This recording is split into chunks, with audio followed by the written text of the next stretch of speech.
Hi, I'm Max Watson from Ashland, Ohio, a little small town, and it's my third year here at Eastern, and I'm on the men's golf team. You look at golf and Ashland, Ohio, you don't think of as kind of a mecca of golf, but when it comes down to it, it's really been good for Eastern Michigan. You have your head coach from Ashland, you've Yep. got yourself and your sister all here. Yep. Pretty kind of cool small world that everything revolves around them. Yeah, it's a pretty small town, but we have a good history of golf. A couple state championships for the school, and then like you said, Coach Cunningham, obviously from Ashland, so that's a cool little connection there. And then, he welcomed me with the opportunity to come here and play, and then my sister ended up following me. So yeah, we got a little Eastern Ashland pipeline going on. It's pretty cool. Did you know much about EMU before Coach Cunningham started to recruit you? I really didn't. Honestly, it wasn't even on my radar a whole lot until Coach Cunningham reached out to me, and he came on kind of late, my junior year going into my senior year, and then I visited. Really liked the facilities, liked the feel of the campus, and then it just felt like the right place to go. How'd you get started in golf? So I was probably 4 or 5 years old, and my mom had me. I have a sister that's 1 year older and a sister that's 1 year younger. So all three of us in the house, and then my grandpa just retired. So she was probably like, let's try and get me out of the house any way I can. So my grandpa loves golf, and he started taking me out. We would go to like a par 3 course, get ice cream after, and then just had some fond memories from that. And then ever since then, I've just kind of stuck with it. So Was there a moment that you realized growing up that, hey, I could be pretty good at golf? I would say, so we have a big junior program in our town, and usually like the rules are you have to be like 11 or 12 to start playing on the big course. So like you had a driving range course, and then you could play on the actual golf course.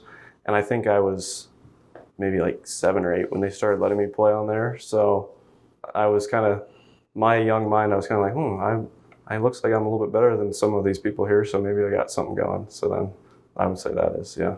You had the unique ability during COVID to, you and your sister spent a good amount of time going to Florida to Yeah. live with your grandparents. How exciting was that, one, to be able to do something like that? And then two, just how much did that help your game? Yeah, anytime you get a chance to go down south in the winter, it's kind of like an edge that you can feel, while other people back home are stuck in the cold, I get to be outside and have the opportunity to practice every day. So that was really cool, and we both took advantage of it. And honestly, it transcended my game a little bit to the next level, and I was able to qualify and then play quite a bit that next spring for the team. So that was really rewarding.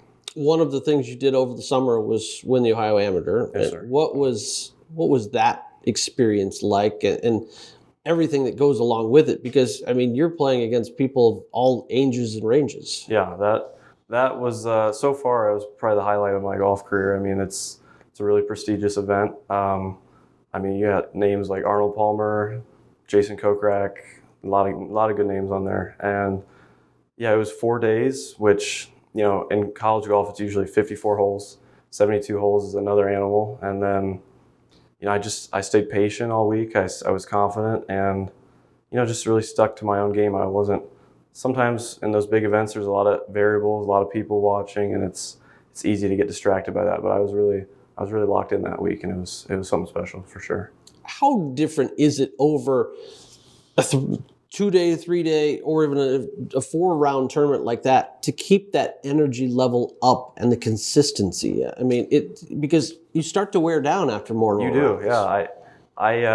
My caddy and I that week, we had a good game plan. We would get there, we were in the same routine every day, and then we'd get home and we kind of just unwind and relax. You can't, if you're going to be playing 4 days in a row, you can't go home and try and get a huge workout in and then, be over doing way too many things at once. You got to that's got to be your main priority for those 4 days. Whereas if it's a 1 or 2 day event, you can kind of do what you want afterwards, and you don't have to exert as much energy. But yeah. Some people have routines or superstitions that they go through to get ready for a round. Either it's showing up certain times, hitting however many balls. Do you have any usual routines that you go through? Yeah, I don't know if I have any superstitions. Like I know some guys have just X amount of tees in their pocket at once or something like that. not really me, but I try to make sure I get to the course at least an hour before, and then usually start with wedges, work my way up, hit a couple irons, then always end with I always end with before I go, my last shot on the range is whatever shot I'm going to hit on the first hole. So like if it's going to be a driver, I'll try and I have to hit a cut or something, I'll have to like in my mind try and hit that shot before I leave. So that's what I do. It's part of my routine. You've got the unique ability. There aren't too many brother-sister combos in college golf. I mean, I talked to Anna yesterday, and she said that being here has helped strengthen your relationship together, and you guys spend a ton of time together. What's it like playing golf at the same place as your sister? It's something that I didn't really think about, and neither of us really thought about. It just happened. And, we always practice a lot together in the summer. And I guess that just it just extends into college and fall and winter and spring now. So it's a good way to have accountability. If I'm not working hard or if I'm slacking off, she's somebody who will say, hey, you gotta pick it up, and it just kind of goes both ways like that. So what do you see out of her game? If you were describing it, how would you say she is as a player? One of the things I've picked up from her that's really helped me is like, especially when we were younger, I would get emotional and I would get, mad at a bad shot or something like that. And you could never tell if she was 20 over par, 20 under par. You know what I mean? She was always just very, very even keel, level headed. And, it's something you need, especially like we were talking about a 4-day tournament.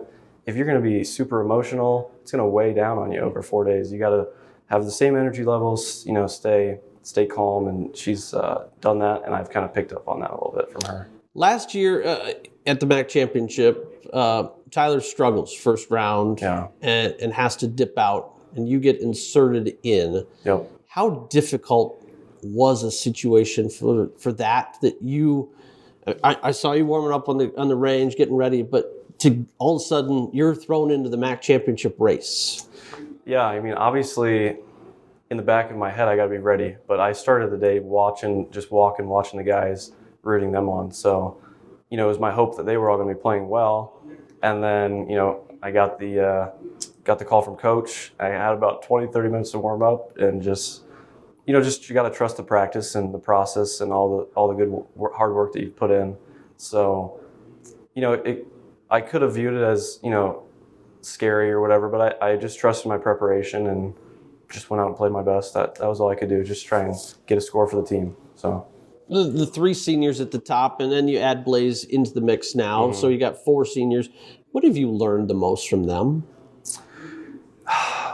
Yeah, it's first of all, it's really cool to have 4 seniors that came back that, initially I didn't think I'd have the opportunity to have that extra year with them, but since COVID, that's been really cool, and they're all great leaders. One of the things that I've really picked up is I used to take it so serious, and you can do that in your preparation, but once you're playing in a tournament, you just kind of got to let it go. Yeah. And just go out there with the mentality like, let's just go have fun today and see how it goes. You can't be too worried and too stressed about every little thing. So that's one way that it definitely helped me. You see Ty, and he has the ability this year to set the school's all-time scoring mark. Yeah. And when you see numbers like that and you're playing around guys that are really good internationally too, does that also help improve your game? Because you're like, I've got to try to beat these guys now. Yeah. Yeah, you hear that quote. I don't know what exactly it is, but it's like you are the equivalent of the 5 people you spend the most time around or something like that. And that's kind of true with golf. Like I've been around just really talented players. Ty is just tremendously gifted naturally. Like we were playing around one time this fall, and he hit it under a tree. And some guys would be like, "Oh man, I hit it under a tree. What am I going to do?" And next thing I know, he pulls out a 3-iron, skips it over the water, and it almost goes in the hole. Like nicks the side of the flag, and then he makes a birdie. And it's like, you just pick up of. I might not have that skill level all the time, but I can pick up his mentality of, hey, instead of, darn it, that was a terrible shot, how good of a par or how good of a next shot can I have? That kind of switch in mentality. What has Coach Cunningham meant to you? Well, he's, with the Ashland connection, he's been unbelievable, awesome, giving me a chance to come here. And then just, helping me to grow as a person on and off the golf course. I think that's you know, off the golf course, just I've matured a lot since I've been around him and been around the guys. And then on the golf course, you learn, he's helped me tremendously with things like course management, patience, and confidence too. You gotta trust what you've been doing, and it's gonna pay off the more you work hard. So the goal's to hoist that MAC championship trophy in April. Kent State's been the top dog for a little while, and trying to reclaim that. What's it going to take for this team to get a MAC championship back here? Well, look, I have all the confidence in the world in our skill, so it's going to have to be a team. We're going to have to come together as a team. All 8 of us are going to have the same mission day in, day out, whether it's a workout, whether it's in the classroom, whether it's on the course. We got to be committed to doing our very best. And we got to do it for these seniors. They've only got a couple months left, and I know they want it just as bad as I do, or if not more. So I think we're all committed. And, at the Ohio AM, I played with guys on Kent State that are, some of their better players, and was able to come out on top. So there's no reason that as a team collectively we can't do the same thing. Match play. That's how you're going to start off with. Last year, you didn't get to take part in the event, but how exciting is it for you, just for the difference from what you're normally going to play? Yeah, I haven't played match play in a long time. I like the opportunity it presents. So sometimes, in a college event, you got 5 guys, 4 scores. You got a lot of numbers in your head. You're trying to keep track of like how many shots behind are we? How can I do this and this? But with match play, it's like I have a pretty clear idea of what I got to do. I got one guy, and I just got to go beat him in 18 holes, and that's all. So I like that. When you look at and watch the tour, is there somebody that you really enjoy watching, or even try to emulate a little bit for your style? I like Justin Thomas a lot. He's a little bit more of my stature, shorter, skinny, and he plays with a little bit of fire too. But he doesn't get he'll get upset. But then just like that, flip of a switch, he's ready to go for the next shot, and it drives him to be better. It's not the opposite where it ends up lingering and makes him worse. So, I like his swing a lot. I like his tempo, and I like his mentality. So it's somebody I try and emulate. You could get an exemption to any of the 4 majors right now. Which one are you choosing and why? Oh, the Masters. Yeah, it's without a doubt the Masters. I went when I was little with my grandpa and my dad, and it's like, it should be the 8th wonder of the world. I just love it. Everything's perfect. Everything's so beautiful. And the tradition there, it really is like unlike any other, like they say. Does TV do it justice? No. We went, and the attention to detail is incredible. They have when you go to get food, all the plastic wrappers are green. So if somebody drops it, it blends in on the TV. You can't tell. And then they have, if there's any imperfections in the wood on the tree, they spray paint it to match on TV so you can't tell. And then the flowers and everything are just, it's awesome. Talking with Anna yesterday, she was telling me about how she just left a lab. She was doing DNA on a snake skin. Oh, wow. I've heard that you're quite heavy into academics as well. What's kind of your major right now, and what's the future hold for you? Yeah, I'm an accounting major, and then trying to decide what I want to do next, whether that's the MBA route or the CPA route or something like that. And then as far as if professional golf doesn't work out, and that's something that doesn't seem like an option, I would like to start my own business someday. I think that'd be a really cool thing to do. I like real estate investment, and specifically, I think it'd be cool to own huge apartment complexes and stuff like that. So that's what I'm interested in, yeah. Up here, down south? Anywhere. Hopefully both places over a long period of time. Outside of golf, what are you doing to relax and be max?